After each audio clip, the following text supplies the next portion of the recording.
أعوذ بالله من الشيطان الرجيم. بسم الله الرحمن الرحيم. الحمد لله رب العالمين، والصلاة والسلام على نبينا وإمامنا وقدوتنا وقرة عيوننا محمد وعلى آله وأصحابه أجمعين. اللهم لا سهل إلا ما جعلته سهلا، وأنت تجعل الحزن إذا شئت سهلا. رب يسر ولا تعسر، رب تمم بالخير. رب اشرح لي صدري ويسر لي أمري واحلل عقدة من لساني يفقه قولي. اللهم علمنا ما ينفعنا وانفعنا بما علمتنا، وزدنا علما وعملا وتقا وإخلاصا يا رب العالمين. أما بعد، السلام عليكم ورحمة الله وبركاته. Әлемдердің жаратушысы болған, бізге шексіз нығметтерін берген, және сол нығметтердің ішіндегі ең ұлығы ислам иман нығметін беріп, біздерді мұсылмандардан еткен Алла тағалаға шексіз мақтаулар мен мадақтар болсын.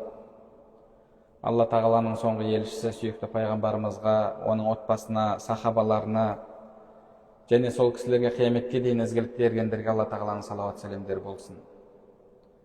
Алла тағала осындай қасиетті жұма күнінде бір өзінің разылығын қалап, ұзақтан жақыннан басып келіп жатқан әрбір қадамдарымызға сауаптан жазып, әр күнәларымызды кешіріп, сондай-ақ өзінің құзырындағы дәрежелерімізді жоғарылатқан болсын. Пайғамбарымыз саллаллаху алейхи уассалам бір күні сахабалармен отырған кезде бір бейтаныс кісі келіп пайғамбарымызға бірнеше сұрақтар қойды. Бұл хадис хадису Жибрил хадисі деп аталады. Неге олай аталады? Өйткені сол бейтаныс кісі негізі Жибрил періште еді. Пайғамбарымызға келіп сұрақтар қояды, пайғамбарымыз оның сұрақтарына жауап береді. Жауап беріп болғаннан кейін пайғамбарымыз сахабаларына қарап, мына кісіні білесіңдер ме кім екендігін деп сұрайды. Сахабалар жоқ, танымаймыз, білмейміз, Алла және Алланың елшісі жақсырақ біледі дегенде пайғамбарымыз «Хаза Жибрилу атакум юаллимукум динакум». Бұл Жибрил сендерге діндеріңді үйретуге келді деді. Бұл хадисті сол үшін хадису Жибрил хадисі дейді. Осы хадисте пайғамбарымыз саллаллаху алейхи уассаламға Жибрил алейхиссалам қойған негізгі 3 сұрақ бар. Ол иман не, ислам не және ихсан не деген сұрақ. Иман не дегенге пайғамбарымыз Аллаға, оның бар екендігіне, бір екендігіне, періштелеріне, кітаптарына, пайғамбарларына, қияметке және тағдырға сену деп жауап берді. Яғни дініміз, ислам діні жалпы 3 нәрседен тұрады. Біріншісі иман. Біз неге сенуіміз керек, қалай сенуіміз керек деген мәселені қарастырады. Одан кейін ислам. Жалпы ислам деген сөз бізде діннің атауы ретінде қолданылады. Және одан кейін сол діннің ішінде тағы иман, ислам, ихсан деген 3 бағыт бар. Енді сол ислам не деген кезде бізде балаларымызға жаттатқан кезде иманның шарттары деп жаттатамыз, одан кейін исламның шарттары деп жаттаттырамыз. Сол ислам деген өзі сөздің өзі айтып тұрғандай бағыну дегенді білдіреді. Яғни сыртқы іс-әрекеттер. Кәлиманы айту, намаз оқу, ораза ұстау, зекет беру, қажылыққа бару. Бұл негізгі үстіндері. Ал жалпы Алла тағаланың бұйрықтарын орындап тыйғаннан тыйылу сыртқы бағыну болып табылады. Және 3-ші бағыт ол ихсан бағыты. Ихсан дегеніміз Алла тағаланы көріп тұрғандай құлшылық жасауын, көріп тұрмаған болсаң, ол сені көріп тұр деп адамның ішкі жан дүниесін тәрбиелеу бағыты. Адамды Алланың көріп тұрғанын, бақылап тұрғанын сезінуге тәрбиелеу, адамның ішкі жан дүниесін тазарту. Бұл 3-ші бағыт болып табылады. Демек бізде иман деген бағыт бар. Ол сенім мәселелерін қарастырады. Бірінші біздің сеніміміз дұрыс болу керек. Бір адам намаз оқып, ораза ұстап, қажылығын жасап, Алланың бұйырғандарын барлығын орындаса, бірақ тағдырға сенбесе, ол адамның дінінде проблема бар. Неге? Өйткені ол иманнан кетіп тұр. Демек, бірінші сіздің сеніміңіз дұрыс болу керек. Иман, яғни ақида сабағы деп ұстаздар үйретіп жатады. Сол иман мәселелерін, қалай иман келтіруіміз керек, Алланың сипаттары, пайғамбарлар кімдер, пайғамбарларға қатысты мәселелер. Мысалы, пайғамбар ол ер кісілерден болады деген сияқты мәселелер, періштелер кімдер, тағы да басқа да сондай. Тағдырға сену дегеніміз нені білдіреді? Қияметке сену, оның астында қандай дүниелер жатыр, осының барлығын қарастыратын білім осы ақида білімі, яғни иман мәселесі. Одан кейін ислам мәселесі, сыртқы бағыну, намаз оқу, ораза ұстау, қалай намаз оқимыз, қалай дәрет аламыз, қалай ғұсыл аламыз, қалай ораза ұстаймыз, оны не бұзады, не бұзбайды, қажылық қалай атқарылады, зекет неден беріледі, қашан беріледі, қанша мөлшерде беріледі деген сияқты мәселелерді қарастыратын білім бар. Ислам сыртқы бағыну, оны қарастыратын білім фиқ білімі деп аталады. Және үшіншісі ол ішкі жан дүниені тәрбиелеу. Ішкі жан дүниені тәрбиелеу. Демек, дінімізде адам сенімін дұрыстағаннан кейін ол ішкі жан дүниесін тәрбиелеу керек, және сырттай Алла тағаланың бұйрықтарына орындап, сырттай Аллаға мойынсынуы керек. Енді осы жерде ең бірінші кезекте адамның сол ішкі жан дүниесінің тазалығы маңызды екенін айта кету керек. Неге? Өйткені егер сіздің ішкі жан дүниеңіз дұрыс болып, жүрегіңіз сау жүрек болып, сыртқы амалдарыңыз соған негізделсе, онда сыртқы амалдарыңыз қабыл болады. Ал егер ішкі жан дүниеңіз дұрыс болмаса, жүрегіңіз ауру жүрек болса, онда сыртқы амалдарда кемшілік болады, сыртқы амалдар қабыл болмауы мүмкін. Сол үшін де пайғамбарымыз саллаллаху алейхи уассалам «Әла ва инна фил жасади мудға» адамның денесінде бір кесек бар. «Иза салахат салахал жасаду куллу, ва иза фасадат фасадал жасаду куллу». Егер ол бір кесек түзелсе, дұрысталса, дене түзеледі, ол бұзылса, дене бұзылады деді. Дене деп жатқан бұл жерде адамның сыртқы амалдары. Демек, бірінші кезекте адам жүрегін дұрыстауы керек. Жүрегін сау жүрек етуі керек. Ішкі жан дүниесін тәрбиелеуі керек. Сол таза жүрекпен жасалған құлшылықты Алла тағала қабыл етеді. Сау жүрекпен жасалған құлшылықты Алла тағала қабыл етеді. Сау жүрек деген кезде ол қандай жүрек? Құранда Алла тағала «Уәзәру захирал исми ва батина». Күнәнің ішкісінде, сыртқысында тастаңдар деді. Демек, бізде ішкі күнәлар бар, және сыртқы күнәлар бар. Бізде ішкі құлшылықтар бар, және сыртқы құлшылықтар бар. Ішкі құлшылықтар бұл адам жан дүниесімен, жүрегімен атқаратын құлшылықтар. Адам ол құлшылықтарды атқаруы тиіс. Яғни сіз намаздан, оразадан, зекеттен, қажылықтан сұралғандай, ішкі жан дүниеңізден де, жүрегіңіздің жағдайынан да Алла тағаланың алдында сұраласыз. Сіз сыртқы күнәларыңыз үшін Алла тағаланың алдында сұралғандай, ішкі жүрекпен жасалатын күнәлар үшін де Алла тағаланың алдында сұраласыз. Сол үшін де пайғамбарымыз саллаллаху алейхи ва саллям денеде бір кесек бар, ол бұзылса дене бұзылады, ол дұрысталса дене дұрысталады деді. Демек, Алла тағаланың алдына барған кезде ең бірінші біз ішкі жан дүниемізден, жүрегімізден сұраламыз. Жан дүниеміз қандай болды? Жүрегіміз таза жүрек болды ма? Адал жүрек болды ма? Алла тағала Құран кәрімде «Яума ла янфау малу ва ла банун илля ман аталлаха биқалбин салим». қиямет күні мал мүлік бала шаға пайда бермейді, кім сау жүрекпен келсе сол пайда береді деді. Демек Алла тағаланың алдына барған кезде біздің бірінші кезекте ұсынатымыз, Алла тағаланың назары түсетін және біз сұралатын нәрсе ол біздің ішкі жан дүниеміз. Бағанағы аятта Алла тағала ішкі және сыртқы күнәларды тастаңдар деді. Ішкі күнәлар бар, жүректің жасайтын күнәлары. Менмендік, тәкаппарлық, өшпенділік, көре алмаушылық, адамдарға жамандық ойлау. Мұның барлығы ішкі жан дүниенің, жүректің күнәлары. Сіз сырттай қанша намаз оқысаңыз да, жүрегіңіз әлгі дерттерге шалдыққан болса, онда сіздің сыртқы құлшылықтарыңыз қабыл болмайды. Пайғамбарымыз саллаллаху алейхи уассалам жүрегінде шаңның тозаңындай тәкаппарлық болған адам жәннатқа кірмейді деді. Ібліс жәннаттан не үшін қуылды? Тәкаппарлығы үшін қуылды. Тәкаппарлық оның жүрегінде бар еді.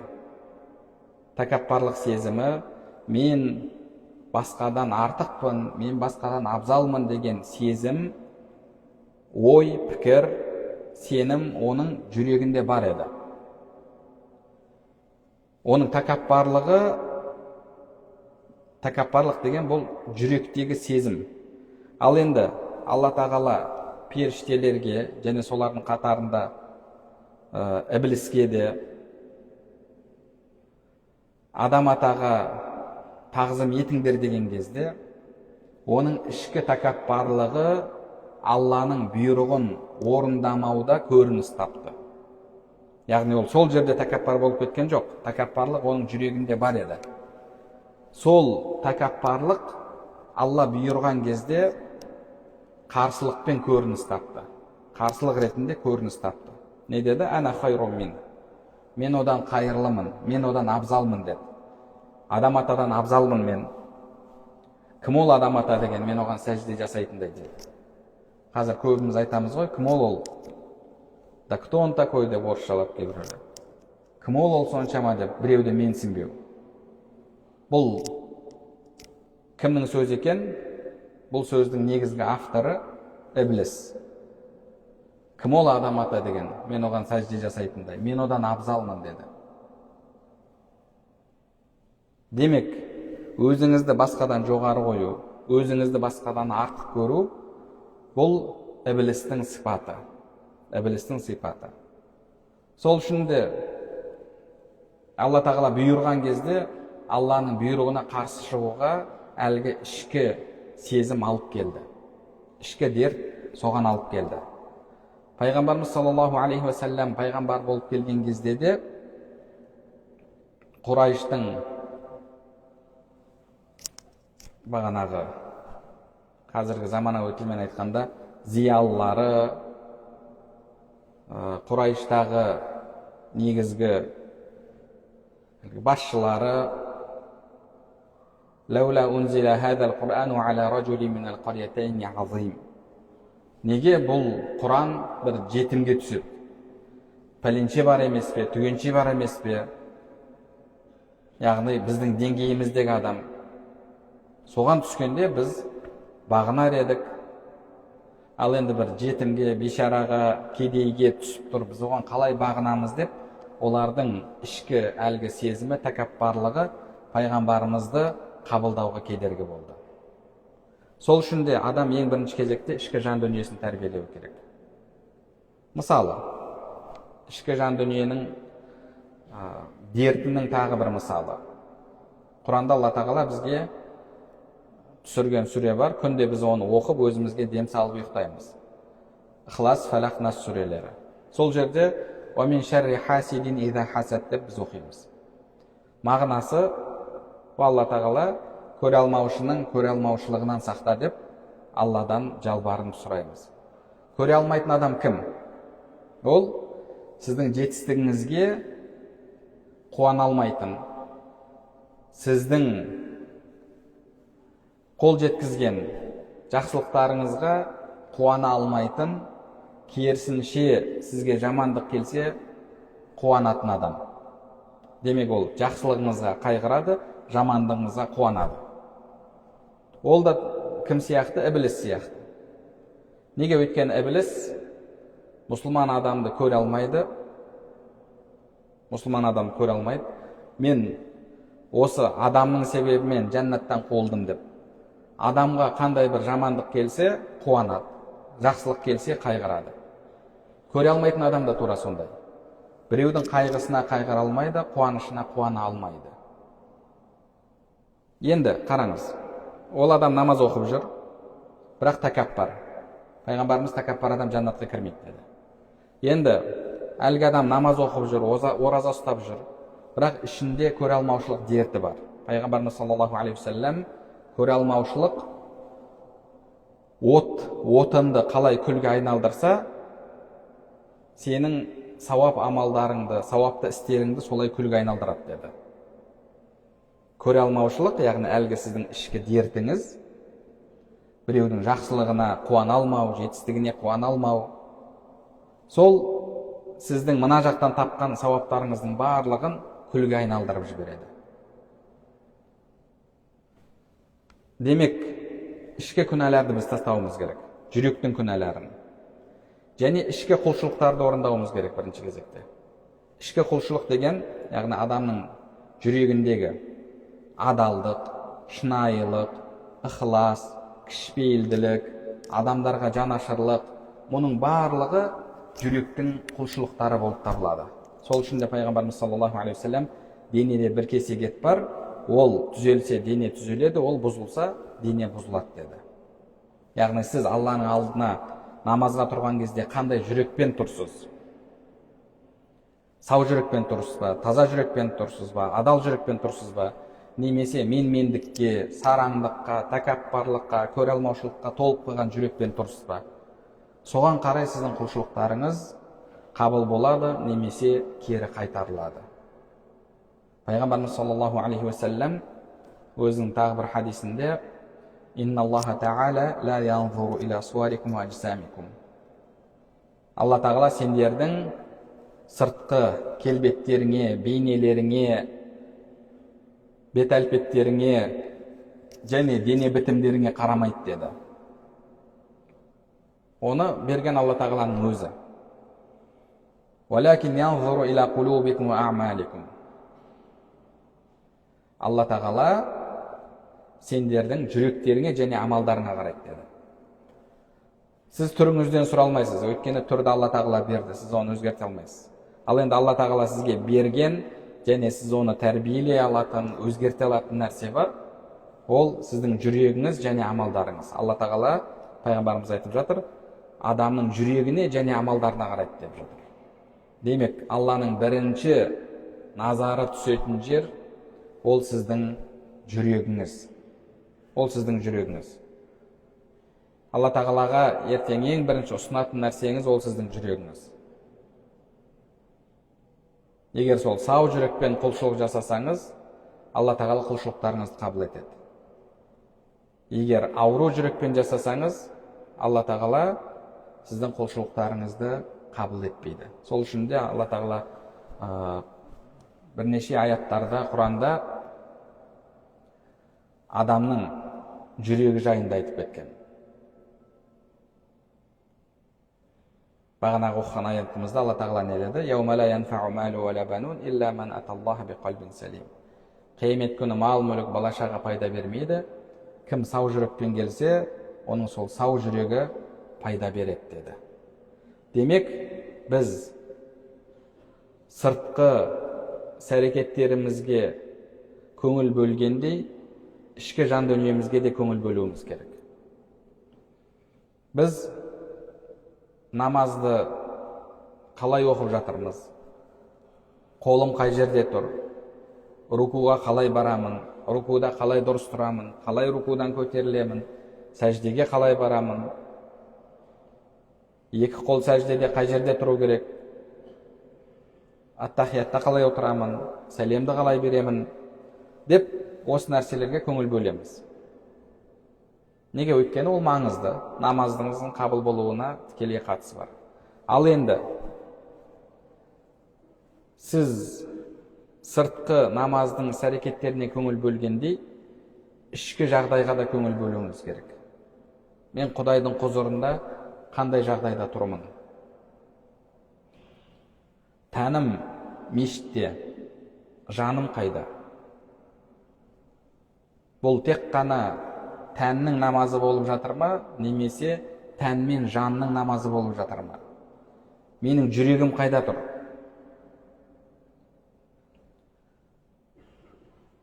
Фатиханы оқып жатырмын, бірақ ойым намаздан кейін шығып жасайтын тірлігімде, немесе дүниелік бір мәселемде.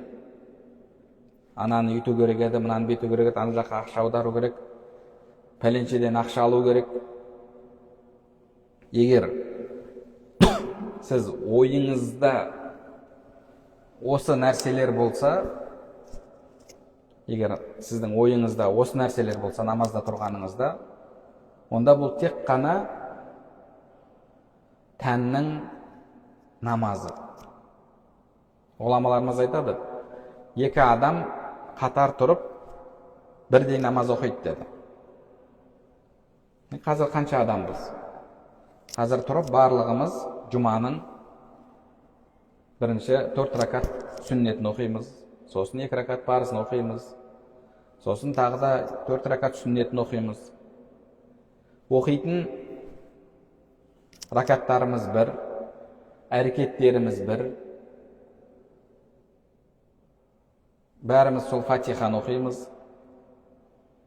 Бірақ Алланың құзырында әркімнің намазы әртүрлі. Әртүрлі деңгейде. Алла Тағала оны қалай бағалайды? Әркімге әртүрлі деңгейде сауап береді. Ол неге байланысты? Ол сіздің мынау жүрегіңізге байланысты. Қандай жүрекпен намаз оқып жатырсыз? Алла Тағала Құран Кәрімде «Фауейлу лил-қасияти қулубухум мин зикриллах». Алланың зікіріне келген кезде жүректері қатты болғандарға өкініш болсын деді. Бұл жерде жүрек айтылып жатыр. «Иннамал муъминуна аллазина иза зукираллаху важилат қулубухум». Шынайы иман келтіргендер Алла Тағаланы зікір еткен кезде жүректері елжірейді деп жатыр. Сіздің жүрегіңіз әсерленіп жатыр ма, әсерленіп жатқан жоқ па? Улайка аллазина табааллаху аля қулубихим. Міне олар Алла жүректеріне мөр басқандар деді. Қалу аманна би афуахихим ва лам туъмин қулубухум. Олар ауыздарымен иман келтірдік деді, бірақ олардың жүректері сенген жоқ деді Алла Тағала. Демек, Алланың құзырында негізгі есепке алынатын нәрсе ол біздің жүректеріміз. Өзі кез келген құлшылық қабыл болу үшін екі шарты бар деп айтамыз ғой. Кез келген құлшылық қабыл болу үшін екі шарты бар. Біріншісі, ол құлшылықтың Алла разылығы үшін жасалуы, ықыласпен жасалуы. Қожа көрсінге, біреулер көрсін деп жасау емес. Біреулер көрсін деп жасау емес. Егер сіз үйіңізде намазды асығыс оқып, мешітке келген кезде, жамағатпен тұрған кезде, солай оқуға үй алып, жаныңыздағы кісілерден, бауырларыңыздан қысылып, байсалды түрде намаз оқысаңыз, демек, сіз әлгі намазыңызды рия ниетімен оқып жатырсыз. Рия ниетімен оқып жатырсыз. Рия, яғни біреу көрсін деп, бір амалды істеу. Рия үшін жасалатын амал тек қана мақтау үшін емес, кейде біреудің сөгісіне ұшырап қалмайын,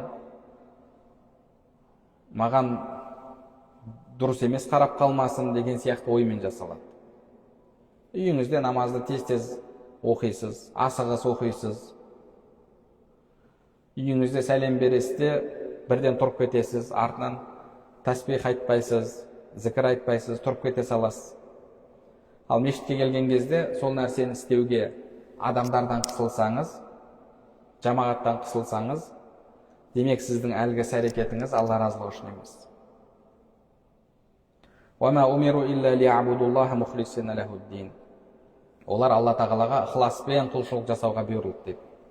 إِنَّمَا الْأَعْمَالُ بِالنِّيَّاتِ وَإِنَّمَا لِكُلِّ امْرِئٍ مَا نَوَى. Пайғамбарымыз амалдар ниетке байланысты, әркімге ниетіне жараса беріледі деп.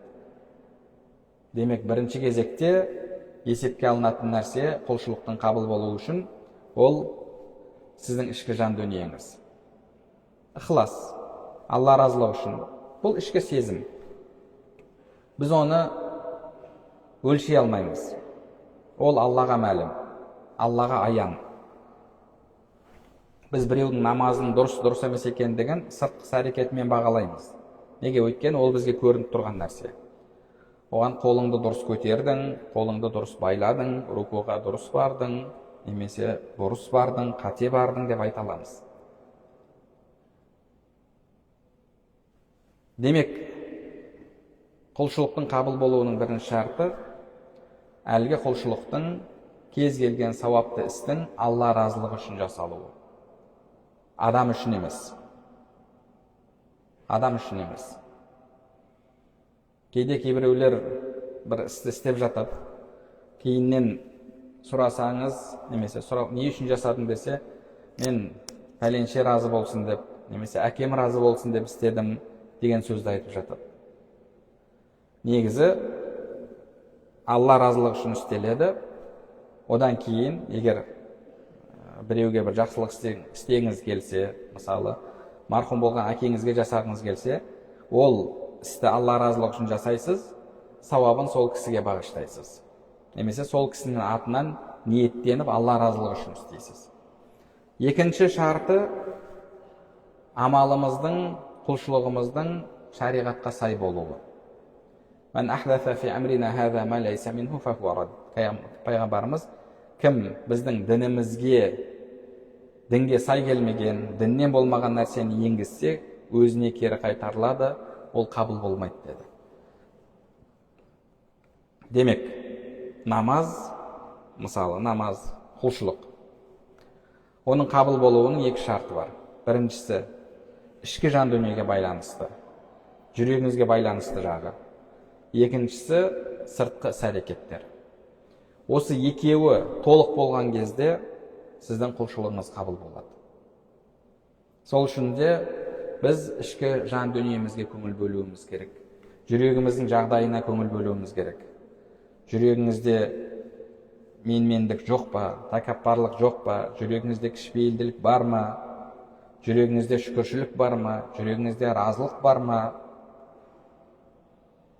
Сіз мұсылман бауырыңыздың жетістігіне қуана аласыз ба?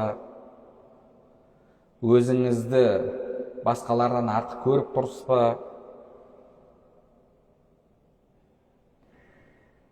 Осының барлығы сіздің құлшылығыңызға тікелей әсер етеді.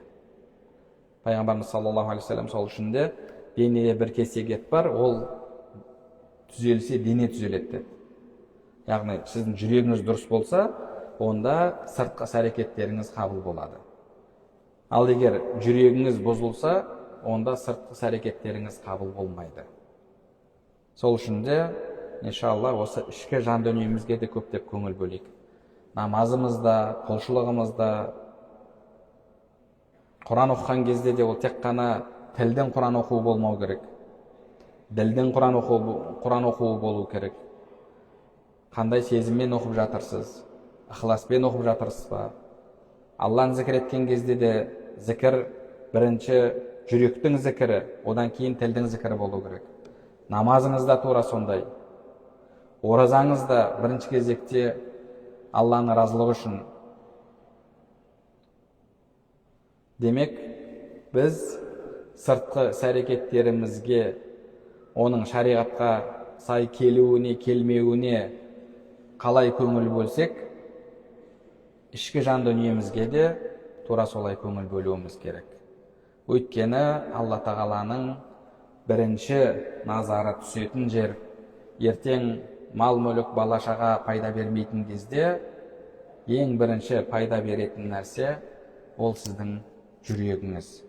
Жүрегіңіздің сау болуы, жүрегіңіздің әлгіндей жаман дерттерден пәк болуы. Алла тағала баршамызға сыртқы және ішкі күнәларды тастауды, сыртқы құлшылықтарды орындағандай ішкі жүректің құлшылықтарын орындап, Алла тағаланың алдына сау, таза жүрекпен және сол сау жүрекпен жасалған Алла қабыл еткен құлшылықтармен баруды нәсіп етсін. Алла тағала баршамызға пайдалы білім нәсіп етсін. Алып жатқан білімдерімізге амал етуімізді және амалдарымыздың қабыл болуын нәсіп етсін. Субханакаллахум бихамдик, ашхаду ан ла илаха илля ант, астағфирук ва атубу илейк.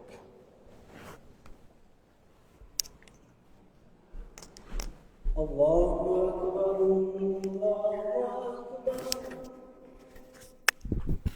Allahu akbar.